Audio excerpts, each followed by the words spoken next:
So in any discussion of ancient Persia, we quickly talk about the faith of the Achaemenid Empire, and that's Zoroastrianism. And it's popularized by Cyrus the Great when he establishes the Achaemenid Empire, takes over the Median Empire, the Neo-Babylonian Empire, the Lydians. His son Cambyses takes over the Egyptians. And their faith is based on the teaching of Zoroaster. And Zoroaster is the Greek name for Zarathustra, and sometimes the religion is referred to as Zarathustrianism. And it's one of the oldest religions we have, and it's an existing religion. People still practice Zoroastrianism. In terms of when it started, there's some debate. A lot of accounts have it starting as early or even earlier than 3,500 years ago, so around 1500 BCE. And some accounts put it a little bit closer to Cyrus the Great, maybe 700 or 600 BCE. And the accounts, or the beginning of the religion, is really around the teachings of Zarathustra. And his teachings really established one of the first often viewed as monotheistic religions of the world, this idea that there is one God, and that God in the Zoroastrian faith is Ahura Mazda. Ahura Mazda. And it's viewed that Ahura Mazda does not take a human form and is even, you cannot even conceive of, fully conceive, the human mind can't fully conceive of Ahura Mazda. But Ahura Mazda is, in the Zoroastrian faith, the one and only God.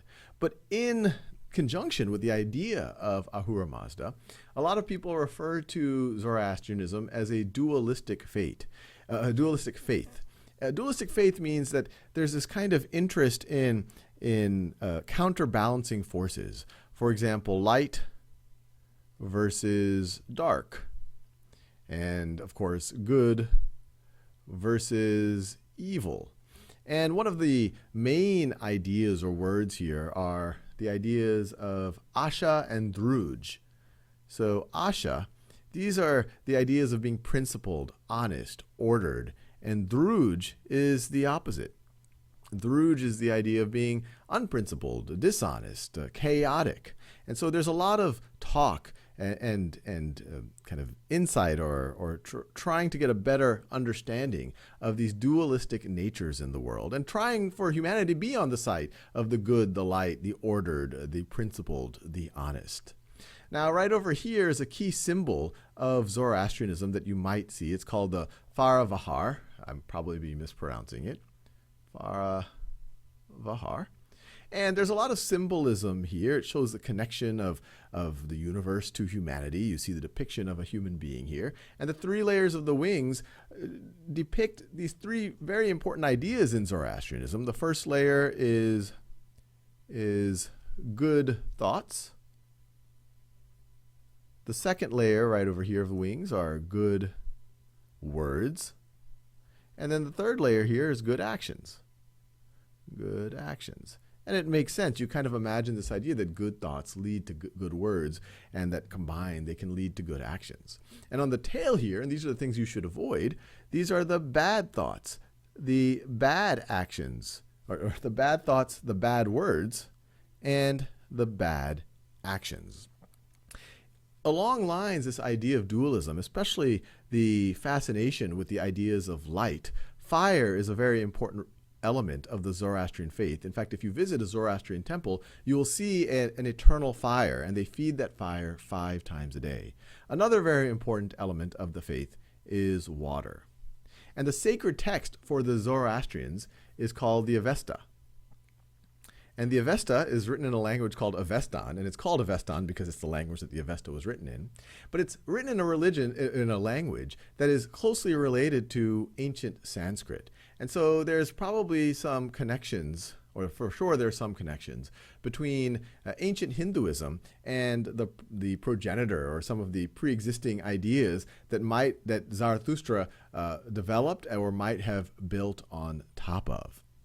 Now, one of the really interesting things about Zoroastrianism is that even though today it's a relatively small faith, on the order of less than 200,000 people around the world practice it, and most of them are in India and the United States, at one time you could view it as the state religion of ancient Persia, but then eventually in the 7th century CE, when when Persia or Iran became Islamic, you have a Zoroastrian diaspora, especially moving to India and then eventually places like the United States, although there are still practicing Zoroastrians in Iran. But above and beyond the continuing legacy of the Zoroastrians, they've had a lot of influence on some of the major religions of the world. And what you have on this timeline here, I've made some of the major religions. You see up here in blue, you have Judaism. And the reason why I draw the dotted line is these are periods, and it's not exact. These religions are evolving, and they're forming, and they're getting more and more of a tradition over time. So you hear Judaism, and of course, Christianity is in a lot of ways built on top of Judaism. Jesus was Jewish. You have Islam right over here, which of the major world religions is one of the newest. In a lot of ways built or related to Christianity and Judaism.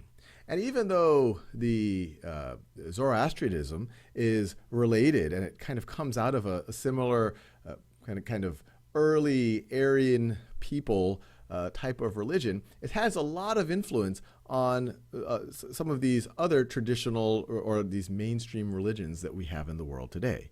As we mentioned, it's viewed as a monotheistic religion, and it's also had direct influence on, for example, Christianity. So right over here, this is from John Bowker, who's a famous Christian theologian. He wrote in his book, World Religions, that angels, the end of the world, a final judgment, the resurrection, and heaven and hell received form and substance from Zoroastrian beliefs. In Christian tradition, the three wise men, the three kings, the three magi that visit the baby Jesus. Magi, this is referring to Zoroastrian priests who are visiting the baby Jesus. And the word magic comes from the word magi because the Zoroastrian elite, the priests, they were very capable in the sciences of astronomy, and they were also very well known for their astrology. And so some people associated them with magical capabilities. It also has close ties to Islam.